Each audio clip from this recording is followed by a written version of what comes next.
Olá pessoal, tudo bem com vocês? Estou de volta aí para a gente dar continuidade ao nosso curso de Administração Financeira e Orçamentária. Bom, dessa vez o nosso papo vai ser a respeito do plano plurianual, de uma maneira mais detalhada. Ou seja, entenderemos como que funciona, o plano plurianual, quais são as definições, conceitos, para que ele serve e entre outras informações, obviamente, que são importantes para que você possa entender a respeito do tema abordado nesse vídeo, nessa aula, tá certo? Então vamos dar continuidade aos nossos estudos. Bom, galera, sobre o PPA, Plano Plurianual, nós temos que saber que ele está dentro do instrumento de planejamento do governo, dos governos, posso dizer assim, porque, como eu havia dito para vocês anteriormente, os estados, os municípios, o Distrito Federal e a União precisam ter o PPA, o Plano Plurianual, que é a primeira lei dentro da hierarquia que a gente pode entender a respeito do orçamento, PPA, LDO e LOA. Então, nós também podemos entender que faz parte de instrumento de planejamento e orçamento dentro da Constituição Federal. Aliás, está aqui, coloquei para vocês, está no artigo 165, parágrafo 1º da Constituição Federal, que diz o seguinte: a lei que instituir o plano plurianual estabelecerá de forma regionalizada as diretrizes, os objetivos e metas da administração pública federal para as despesas de capital e outras delas decorrentes e para as relativas aos programas de duração continuada. E aí é importante que a gente entenda como cada pedaço aqui, posso dizer assim, desse dispositivo constitucional, ou seja, do que trata o plano plurianual. Então, visualiza aí comigo. Olha só. Primeira coisa, quando o PPA ele diz que ele vai estabelecer de forma regionalizada as diretrizes, objetivos e metas, a primeira coisa que a gente tem que ter em mente que ele não informa exatamente como deve ser, quando eu digo isso, que a primeira coisa que vem à nossa mente é que tem que ser preparado de acordo com a macro-região ou com macro-regiões, Quando eu falo macro-regiões, eu estou me referindo às regiões que nós conhecemos, Sul, Sudeste, Nordeste, Norte, Centro-Oeste. É isso? É dessa forma que tem que ser? Ou seja, o PPA impõe que ele seja regionalizado dessa maneira? Não, não impõe, tá certo? Na verdade, o que a gente pode entender a respeito disso é que essa regionalização vai levar em consideração critério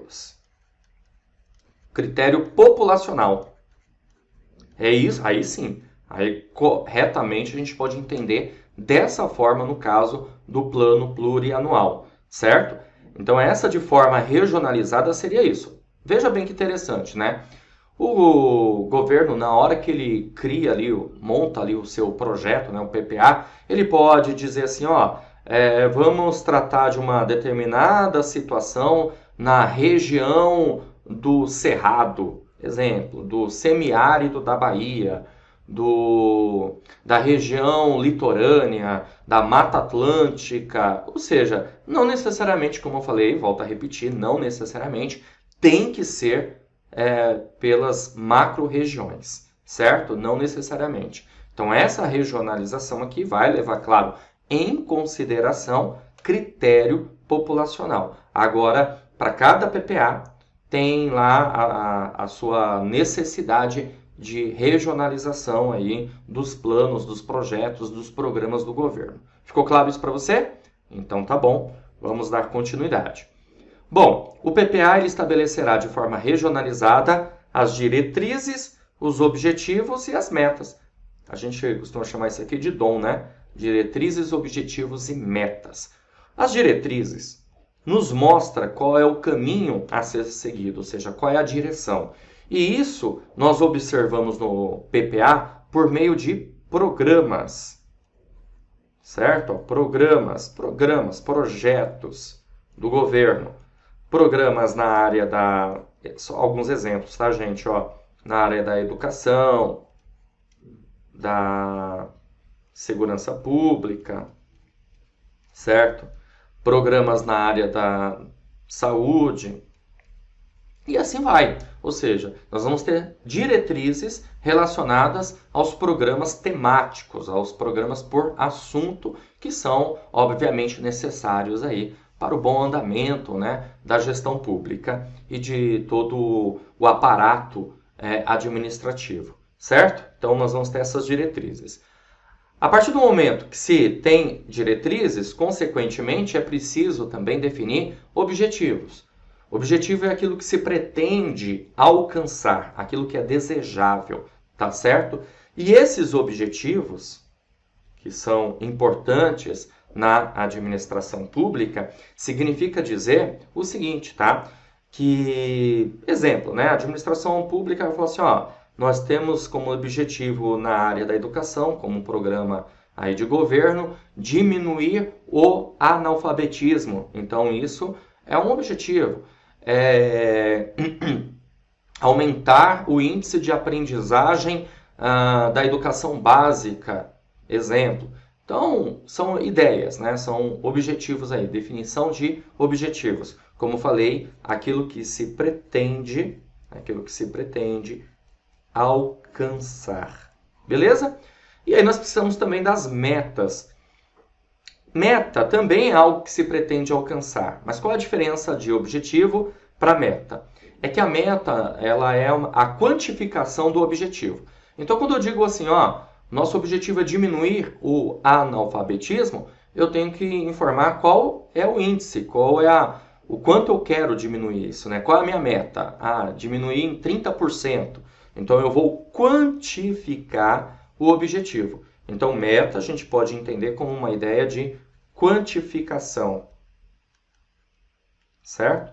Quantificação ou qualificação do objetivo. Então, a gente tem as diretrizes, os objetivos e as metas que fazem parte do plano plurianual. Bom, além disso, né, o PPA, a lei que instituiu o PPA, estabelecerá de forma regionalizada as diretrizes, objetivos e metas para as despesas de capital. Então, despesa de capital tem a ver com obras, né? Despesa de capital tem a ver com investimentos, certo? Bens, ok? Isso significa despesa de capital. Por exemplo, você comprou seu imóvel, você tem seu apartamento, você está pagando por esse apartamento, então você tem uma despesa de capital. Você chega no começo do mês, você vai pagar sua conta de água, sua conta de luz, telefone, você tem uma despesa corrente, tudo bem? Então, despesa de capital sempre é uma ideia de algo que é durável, um bem durável, seja ele móvel ou imóvel, seja uma obra, um investimento. Então, logo, o PPA está ligado às despesas de capital, porém, também está ligado a outras delas decorrentes, ou seja, despesas decorrentes da despesa de capital. Então, imagina, por exemplo, que o governo ele inicia aí uma obra. Isso é um desenho aqui, né? Um desenho bem rústico, tá? Só para ajudar a gente a entender aqui a ideia. Ó, o governo fala assim, vou fazer um investimento, fazer uma obra, construir um hospital novo, certo? Aqui é um hospital. Beleza. Se vai construir um hospital, logo é uma obra, sendo uma obra, portanto, é uma despesa de capital. Eu vou usar aqui o K como símbolo de capital, tá? Então, é uma despesa de capital. Só que é o seguinte, além de ter essa preocupação com a despesa de capital, o governo também vai ter que ter preocupação com as despesas decorrentes. Tá aqui, ó, decorrentes, tá?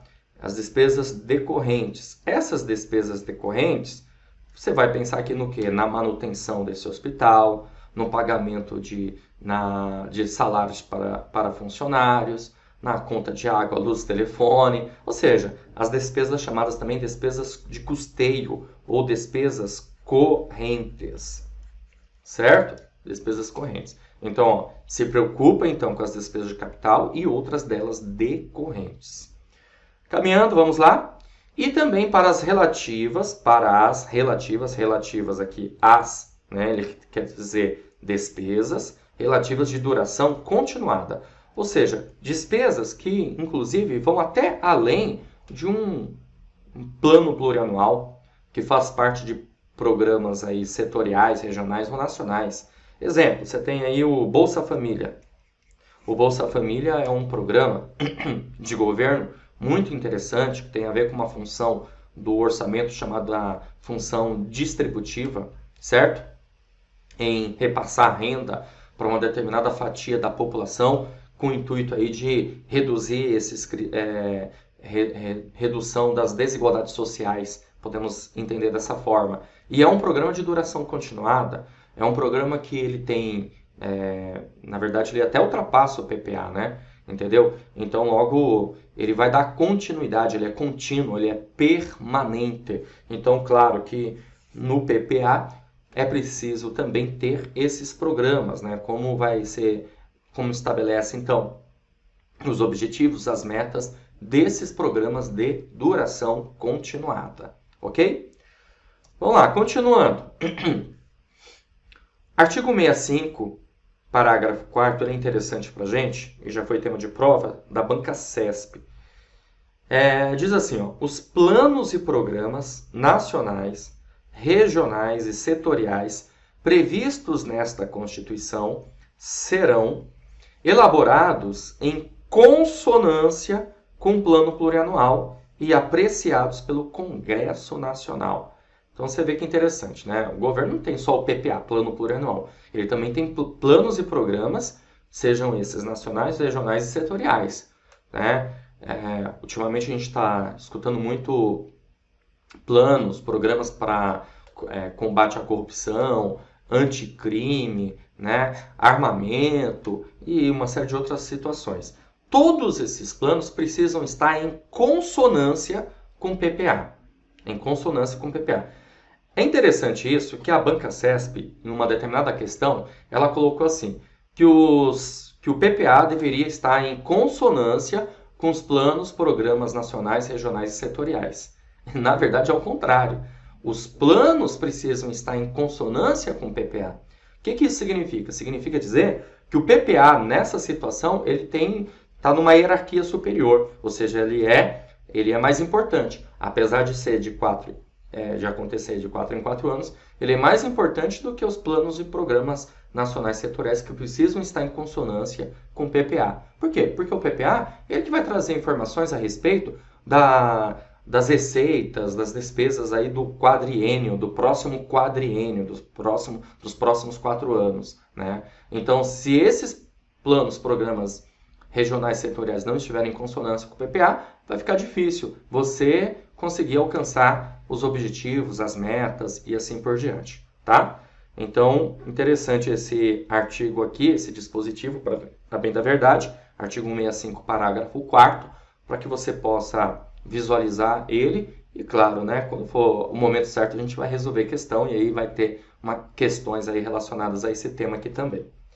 Caminhando, artigo 167, parágrafo 1º. É outro artigo, é outro dispositivo, melhor dizendo, que é muito mencionado em provas de concursos, ou seja, é recorrente. Olha só o que ele diz.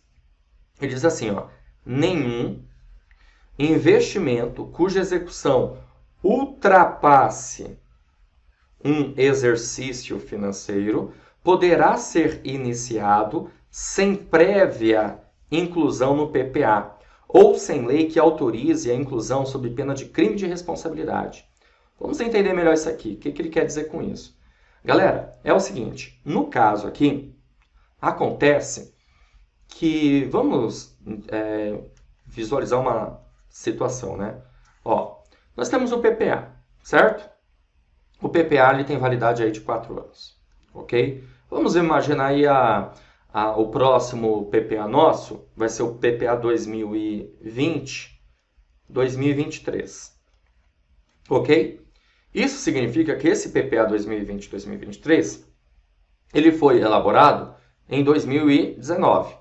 2019 foi elaborado e aí em 2020-2023, estou aqui, claro, levando em consideração o governo federal e estaduais, tá bom? Ele foi elaborado em 2019. Na sua elaboração, vamos imaginar uma situação que não constava obras, uma obra X aqui, vamos colocar aqui um novo hospital no Distrito Federal, que precisaria de 2 anos para ser construído, certo? Desde o seu planejamento, projeto, até a sua finalização, certo? Então você precisaria aqui de 2 anos, o que significa que ultrapassa um exercício financeiro, ok? Beleza? Não constava no PPA 2019. Tá, aí em 2020, 2021, ocorreu que entrou dinheiro, a economia melhorou, ó que maravilha, né? Tomara que isso aconteça antes, né? Melhorou pra caramba e a consequência disso é que com mais dinheiro em caixa, perceberam que era possível construir esse hospital novo no Distrito Federal, mas que ele ultrapassaria aí um exercício financeiro. O que é preciso fazer? É preciso, nesse caso, pegar aqui o marca-texto, é preciso incluir essa obra no PPA. Ah, mas não estava incluído antes. Isso, realmente, ó. Lá em 2019 não foi incluído, certo? Não foi incluído. Mas aí, agora que a gente está percebendo que é possível, vai ter que incluir no PPA ou alguma lei que autorize a sua inclusão, certo? Beleza? Para que seja válida isso. Porque se não fizer dessa forma, crime de responsabilidade. A pegadinha está no seguinte. Imagina que essa obra aqui não vai precisar de 2 anos. Aliás, essa obra aqui, em 1 ano é possível fazer terminar, finalizar, fazer tudo, né, lá no seu projeto. Só que esse 1 ano aqui está dentro do exercício financeiro. Dentro de um exercício financeiro. Não vai ultrapassar um exercício financeiro. Está dentro de um exercício financeiro, certo? Nesse caso, precisa alterar o PPA? Precisa incluir esse investimento no PPA? A resposta é não, não precisa. Pô, mas isso aí não vai ficar em lugar nenhum? Vai ter que constar. Essa obra aqui, no caso, vai ter que constar na LOA, na Lei Orçamentária Anual. Por quê, gente? Porque nada pode ficar de fora da Lei Orçamentária Anual. Nada pode ficar de fora da Lei Orçamentária Anual. Então, se o investimento estiver limitado a um exercício financeiro, basta a inclusão na LOA, na Lei Orçamentária Anual. Não precisa de inclusão no PPA, no Plano Plurianual. Beleza? Então, bora caminhar. Olha só, pessoal, quem é o órgão responsável de elaborar, acompanhar, avaliar o Plano Plurianual? Nós temos essa informação no Decreto 9.745, de 8 de abril de 2019, ok? Por conta das mudanças aí, da reforma administrativa, da nova estrutura da administração pública federal, tivemos mudanças aí a respeito dessa informação, haja vista que antigamente nós tínhamos o Ministério do Planejamento, Orçamento e Gestão, hoje nós temos o Ministério da Economia. Então, o responsável, de acordo com o artigo 1º do Decreto 9.745 de 2019, é o Ministério da Economia. Ministério da Economia, artigo 1º, órgão da administração pública federal direta, tem como área de competência os seguintes assuntos. Tem várias competências, obviamente, o Ministério da Economia, mas aqui, é claro, eu só estou trazendo para você aqui somente o que é importante para a gente, pertinente para a gente nesse momento. Está aqui, ó, no inciso 15 do artigo 1º do Decreto 9.745. Elaboração, acompanhamento e avaliação do Plano Plurianual de investimentos e orçamentos anuais. Então, ó, tá vendo? Elaboração, acompanhamento e avaliação do Plano Plurianual é uma das preocupações do Ministério da Economia. Claro que tem uma secretaria importantíssima que vai fazer todo esse aspecto orçamentário, chamada SOF, Secretaria do Orçamento Federal, que antigamente fazia parte do Ministério do Planejamento, né? Hoje faz parte do Ministério da Economia, certo? Vamos lá, eu trouxe aqui para vocês, inclusive, para você visualizar isso comigo, a página, né? O site, a página do Ministério da Economia, que trata a respeito do assunto, né? Olha que legal, ó. economia.gov.br, você pode entrar lá e visualizar. Aqui eu puxei, inclusive, esse link, né? O Ministério da Economia começa a elaboração do PPA 2020-2023. Então tá aqui, ó, Ministério da Economia, Ministério da Economia começa a elaboração do PPA 2020-2023. Documento com as prioridades e rumos pretendidos para o país deve ser entregue ao Congresso até 31 de agosto. Você deve se recordar, né, que nós tratamos disso em aula anterior sobre o prazo de encaminhamento e o prazo de devolução. Encaminhamento, lembrando, o Poder Executivo encaminha para o Poder Legislativo, devolução, o Poder Legislativo devolve para o Poder Executivo. Continuando, ó, isso aqui também é tudo dessa mesma página, ok? Coloquei aqui porque nos ajuda a entender um pouco mais a respeito do PPA. O Ministério da Economia iniciou formalmente, por meio de sua Secretaria de Avaliação de Políticas Públicas, Planejamento, Energia e Loteria, SECAP. Existe uma secretaria chamada de Avaliação de Políticas Públicas de Planejamento, Energia e Loteria. Ou seja, é uma secretaria bem extensa, né? Ela abrange aqui políticas públicas, abrange planejamento, que tem a ver com a matéria que nós estamos tratando, tem a ver com energia, trata de energia, aliás, e trata também de loteria. As atividades para a elaboração do Plano Plurianual da União do período 2020-2023. A metodologia proposta inova ao simplificar a estrutura do planejamento Plano Plurianual. Ou seja, a ideia é simplificar a estrutura do planejamento. Que é uma tendência, na verdade, né? Desde a era do Fernando Henrique Cardoso, a partir da reforma administrativa que ele fez, que passamos a ter uma administração pública gerencial, o intuito é ser menos burocrático e trabalhar com mais resultados, ou seja, dar ênfase aos resultados. Estimulando a ação pública, ou seja, a participação, né, da população por resultados, fortalecendo o realismo fiscal, integrando o ciclo orçamentário anual composto do planejamento, execução orçamentária e financeira e avaliação. O processo teve início pela elaboração do Manual Técnico do Plano Plurianual do Governo Federal. Trata-se de um guia prático que contém noções, diretrizes, técnicas, definições metodológicas e orientações. O manual está em processo final de revisão e editoração para ser disponibilizado no sítio do Ministério da Economia. Então, assim que tiver esse manual, inclusive, galera, eu vou trazer os principais tópicos dele, né, que é importante para a gente. Haja vista, pode ser tema de prova futura, ok? Também foi realizada nos dias 27 e 28 de março de 2019, me refiro aqui, a primeira oficina para apresentação da metodologia de elaboração do PPA 2020-2023. O evento contou com aproximadamente 130 participantes, majoritariamente representantes das subsecretarias de Planejamento, Orçamento e Administração, ou setoriais do planejamento dos ministérios, que é justamente a galerinha que vai se preocupar na parte de elaboração, né, de criação. Ao longo de abril serão realizadas oficinas setoriais com cada ministério, também relacionadas ao processo de elaboração do plano. Está previsto ainda um curso de modalidade de ensino à distância, a ser disponibilizado pela ENAP até o início de maio. Inclusive, esse curso à distância aqui, ele já está disponibilizado. Ele já está disponibilizado no site da ENAP. Esse curso, ele é um curso específico para a galera que vai trabalhar em prol da elaboração do PPA, viu? Para a galera que está trabalhando em prol disso, ou seja, o pessoal aí, servidores, né, da Secretaria de Planejamento, Orçamento, essa coisa toda, ok? Vamos lá, continuando. Prioridades. O PPA é um documento oficial que o governo tem a obrigação de encaminhar ao Congresso até 31 de agosto do primeiro ano de gestão e que define as prioridades e os rumos pretendidos para o país. Como a capacidade financeira do país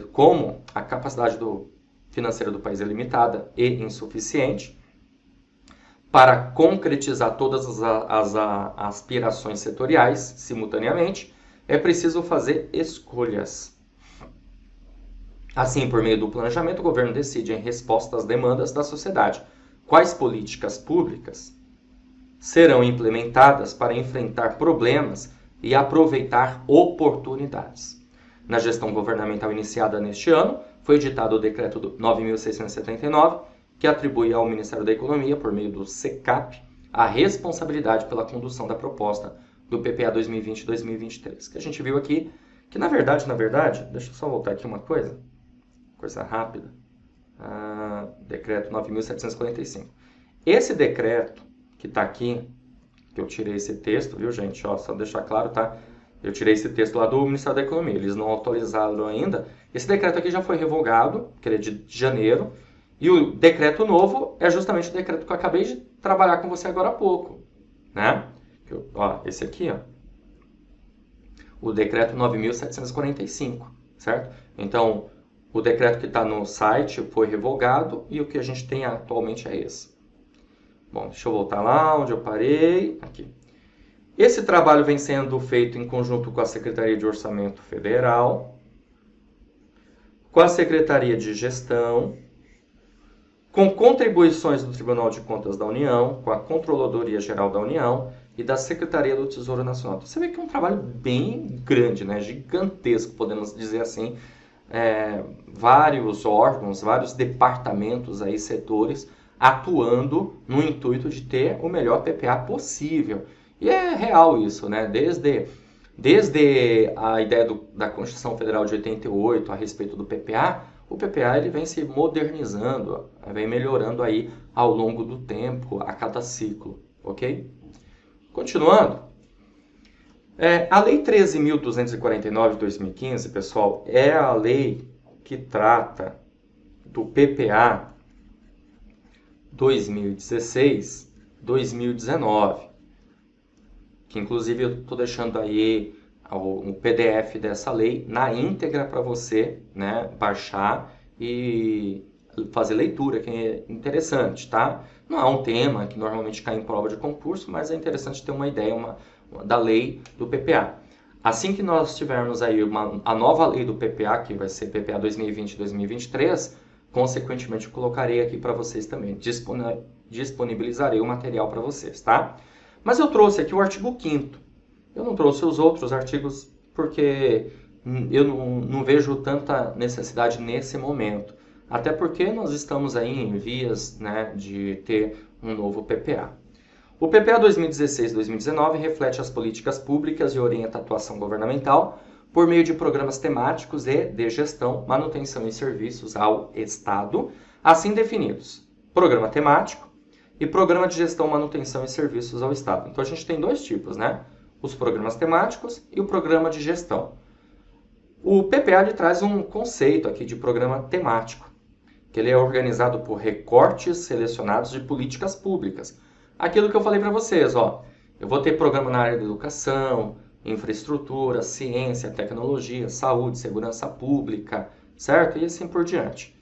Expressa e orienta a ação governamental para a entrega de bens e serviços à sociedade.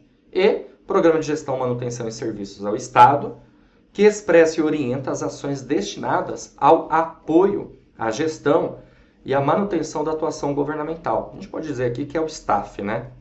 É o suporte. Porque aqui a gente pode entender que o programa temático é a competência final, principal, é o diferencial, é o processo final aqui. Aliás, é o processo-chave, melhor dizendo.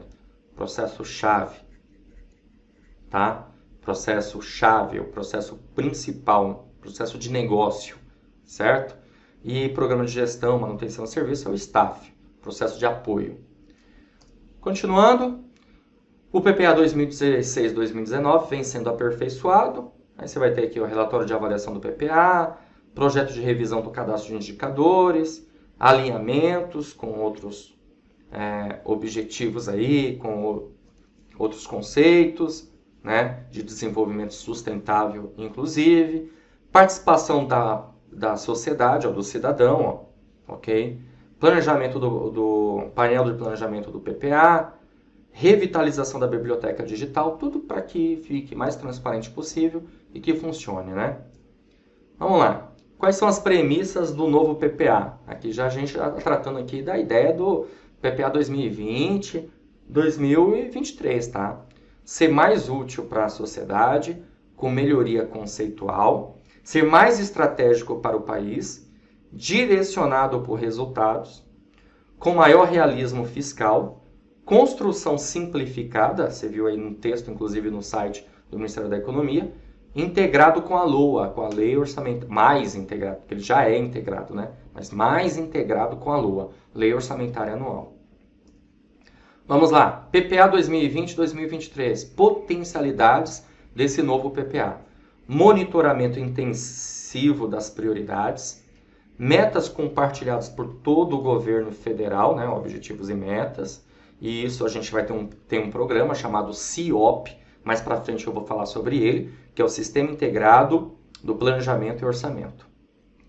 Painéis de gestão interna, painel de preços, compras, painel de pessoal, né? Então, muito legal isso aqui, porque você tem uma ideia da gestão interna, né, do governo, painel de preços, títulos, alienações de repente, compras, né? O governo compra por meio de licitação, então vai ter isso também, painel de pessoal e o painel de planejamento. Muito interessante, e dentro disso nós temos aqui os Objetivos de Desenvolvimento Sustentável, ou seja, é a ideia de você ter uma integração de Objetivos de Desenvolvimento Sustentável mais PPA, Plano Plurianual. Esses Objetivos de Desenvolvimento Sustentável eles vão tratar de uma série de situações, ok, de políticas públicas, né? Sustentabilidade, como o próprio nome diz, uma série de situações. Então, são ferramentas do PPA bem interessantes. Continuando, PPA 2020-2023 tem um relatório aí anual de avaliação por meio aí de um programa, né, GovData, tomada de decisões e estabelecimento de políticas públicas embasada em dados. É importante que a gente tenha a informação correta, uma informação que seja confiável, né? Ok? E a participação de todos aqui, a integração de todos. Ferramenta para identificação dos gaps. O que são gaps? São lacunas, são brechas aí que possam existir de avaliação de políticas públicas, então é preciso ter essa avaliação. Ou seja, justamente enfatizando aí resultados e para uma melhoria contínua das políticas públicas, ok? Tem a ver aqui com PDCA, né? PDCA você aprende lá na Administração Geral e Pública. Continuando, PPA 2020-2023, cronograma, pelo menos, né? Em janeiro, definição da metodologia dos temas.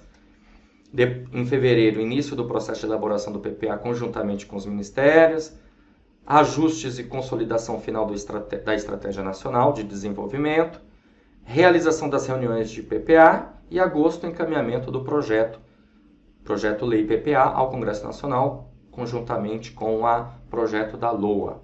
Tá bom? Então, esse é o cronograma. Não necessariamente vai acontecer dessa forma, até porque, óbvio, esse material aqui, esse documento, que você está vendo que eu estou trabalhando aqui com você, é um documento, na verdade, já de final de 2018, prevendo aí como poderia ser o 2019, o PPA 2020-2023. Veja que interessante, não é nem informações relacionadas a esse governo atual, tudo bem? Já são melhorias que o governo anterior visava para o próximo PPA. E isso significa dizer que esse governo atual pode, obviamente, mudar aqui esse cronograma. Continuando, agora a gente vai resolver algumas questões para que você possa observar como que o tema pode ser abordado na sua prova. Você vai pausar o vídeo e vai tentar resolver sozinho. Depois você escuta aqui meu comentário, beleza? Bom, vamos lá. Galerinha, olha só essa questão, ela é da FCC, diz assim: conforme o artigo 165 da Constituição Federal, a lei, pontinhos, estabelecerá de forma regionalizada, pontinhos aqui também, objetivos e metas da administração pública federal para as despesas de capital e outras delas decorrentes, e para as relativas aos programas de duração continuada, cujos princípios básicos devem incluir a identificação e gestão orientada para, olha que interessante, resultados. No ciclo orçamentário, tal lei será, bom, você tem aí, alternativa A, diretrizes orçamentárias, B, orçamento anual, C, plano plurianual, D, plano de desenvolvimento nacional, alternativa E, plano de aceleração do crescimento. Qual o gabarito da questão? Bom, se você marcou aí a alternativa C, tá de parabéns. É isso aí, é o nosso gabarito. Boa, mandou muito bem. Tá? Nosso gabarito aí, alternativa C, plano plurianual. Certo? Foi tudo que a gente conversou aqui, inclusive está aqui no artigo 65, né, da Constituição Federal. A lei que instituir o plano plurianual estabelecerá de forma regionalizada o DOM, diretrizes, objetivos e metas, de forma regionalizada para as despesas de capital e outras delas decorrentes e para os programas de duração continuada. Continuando, mais uma questão, agora essa questão aqui, ela diz o seguinte, ó, o plano plurianual possui status de lei complementar. Eu não comentei isso para você nessa aula, mas eu dei essa informação para você em aulas anteriores. Lembra? O PPA, ele é uma lei ordinária. Então, logo, está errado, como você pode observar aí comigo. Certo? Então, PPA, lei ordinária. Basta a maioria simples. Vamos lá, continuando. Mais uma questãozinha aí, questão CESP, caiu no concurso TRT da 10ª região, que é Distrito Federal e Tocantins, 2013. E a questão diz assim, ó, considerando que, entre outros instrumentos, a integração entre o planejamento e orçamento no Brasil se serve do tripé composto do plano plurianual, pela lei de diretrizes orçamentárias e pela lei orçamentária anual, julgue os itens seguintes. Em virtude das fortes diferenças regionais existentes no país, a Constituição Federal impôs a regionalização do PPA com base na divisão tradicional das 5 regiões brasileiras. Certo ou errado? A questão, o item está errado. Por quê? Porque quando ele está se referindo aqui às 5 regiões brasileiras, está se referindo a Sul, Sudeste, Norte, Nordeste e Centro-Oeste. E impôs que seja dessa forma, lembra? Não impôs que seja dessa forma. Então, por isso que esse item aqui está errado. Beleza? É isso aí, galera. Eu vou ficando por aqui. A gente se vê numa próxima oportunidade para dar continuidade aos nossos estudos. Valeu! Olá, você acaba de assistir a uma aula ou uma parte das muitas aulas que nós temos aqui no curso preparatório Gabaritando Unicamp para o cargo de profissional para assuntos administrativos técnico em administração. Pessoal, é o seguinte, nós temos um curso online completo para você com todas as matérias. E se você assistiu a essa aula até agora, fica mais um pouquinho, porque eu tenho um recado importante para você. Eu quero trazer as informações das vantagens de você adquirir o nosso curso preparatório. Olha só, acompanha aí comigo para você entender melhor como que funciona o curso online aqui no Vencendo Concursos. Bom, em primeiro lugar, você vai ter acesso ao curso de maneira imediata. Então, no momento que você adquirir o curso preparatório, você receberá no seu e-mail os dados de acesso e começará a navegar na plataforma com a gente, tudo bem? Assistindo as aulas aí. Inclusive, acesso ilimitado. Isso significa dizer que poderá assistir às aulas quantas vezes você quiser, não tem limitação. Então, se você quiser assistir as aulas 2, 3 vezes, a mesma aula não tem problema, tá? Lembrando que você vai ter no curso teoria e questões comentadas. Aliás, centenas de questões comentadas pelos nossos professores. Sabemos que uma das melhores formas e maneiras de você conseguir fixar, memorizar uma informação é justamente por meio de questões. Então, nada melhor do que questões comentadas pelos professores, ok? Tudo isso em vídeo, tá? Em aulas em vídeo, vídeo-aula é o nosso foco aqui. Porém, você também vai receber material em PDF, porque tem muito aluno que gosta sim, até para ter uns slides ali dos professores, como material complementar, enquanto você vai assistindo às aulas, evidentemente você vai fazendo as suas anotações, tá? Simulados, você vai ter direito a 2 simulados, nós vamos aplicar. Os simulados são importantes para medir o seu desempenho, ok? E caderno de questões, a nossa equipe está montando o caderno de questões. Isso aqui é formidável, gente, na boa, porque a ideia nossa é você continuar, na verdade, dentro da nossa plataforma, não precisa sair. Então você vai ter as aulas em vídeo, material em PDF e mais caderno de questões para treinar. Esses cadernos são separados por matéria, assuntos. Então você vai ter aí de 3 a 5 cadernos por matéria. Cada caderno em torno de 200 questões. Vai fazer uma diferença gigantesca na sua preparação. E a gente está com uma promoção super especial de lançamento e também por conta de ser mês de novembro aí, caso você esteja me assistindo em novembro, tá? Valor de lançamento. Olha só, pessoal, de R$ 497, você não vai pagar isso, por apenas R$ 347, ou 12 vezes de R$ 34,65. Eu só não sei até quando a gente vai conseguir segurar esse valor. Então, se você tem reais interesse em estudar para o concurso público aqui da Unicamp, Campinas, né? Universidade Estadual de Campinas, cargo espetacular, nível médio, salário de mais de R$ 4.000, faz o seguinte, clica no link abaixo desse vídeo, na descrição vai ter um link, você vai clicar no link, vai ser redirecionado à página do curso e lá você vai encontrar todas as informações necessárias. Tudo bem? Beleza? Aí tem um botãozinho amarelo lá, você vai clicar no botão, vai preencher seus dados, escolher a forma de pagamento e pronto, começa a estudar com a gente aqui imediatamente. Mas como eu falei, caso você tenha alguma dúvida, entre em contato conosco pela nossa central de atendimento. Os números estão aí, ó, 11 94783 8693 ou o 974656052. Estaremos aqui à sua disposição para sanar todas as dúvidas relacionadas ao curso preparatório Gabaritando Unicamp, ok? Lá na página do curso tem um chat online também. Sempre tem um atendente nosso online para repassar todas as informações para você. É online mesmo, tá? Não é robô não. De maneira humanizada ele vai conversar com você e vai sanar suas dúvidas. Então qualquer coisa, chama no chat online também para sanar suas dúvidas, tá certo? Beleza? Bom, é isso. Vou ficando por aqui. Um grande abraço para vocês. Espero que você faça a sua matrícula e inicie os seus estudos o quanto antes. Vai ser um concurso espetacular, só que com certeza absoluta a concorrência vai ser gigantesca. Então clica no link abaixo do vídeo aí na barra de descrição, já faz a sua matrícula e inicie os seus estudos aqui com a gente, tá bom? Grande abraço, a gente se vê numa próxima oportunidade. Valeu!